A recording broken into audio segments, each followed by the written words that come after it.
નમસ્કાર, હું રાજ. આપ જોઈ રહ્યા છો સ્પાર્ક ટુડે ન્યૂઝ. બોડેલી નગર સહિત સમગ્ર તાલુકામાં 80મા સ્વાતંત્ર્ય પર્વની દેશભક્તિભર્યા માહોલમાં ઉજવણી કરવામાં આવી. સરકારી કચેરીઓ, પોલીસ સ્ટેશન, સેવા સદન અને વિવિધ શાળાઓમાં ધ્વજવંદન કાર્યક્રમ યોજાયો હતો. શેઠ H.H. સિરોલાવાલા હાઈસ્કૂલ ખાતે જગત ચોકસીના હસ્તે ધ્વજવંદન કરવામાં આવ્યું હતું.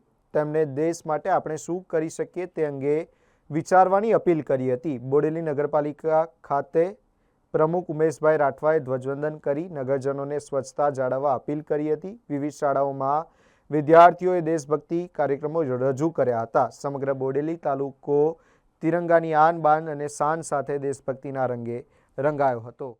15મી ઓગસ્ટ સ્વતંત્ર દિવસની બોડેલી નગરના તમામ નગરજનોને હાર્દિક શુભકામનાઓ. આજે દેશમાં 80મો સ્વતંત્ર દિવસ ઉજવાઈ રહ્યો છે, ત્યારે બોડેલીમાં પણ ધામધૂમથી ઉજવણી કરવામાં આવી છે.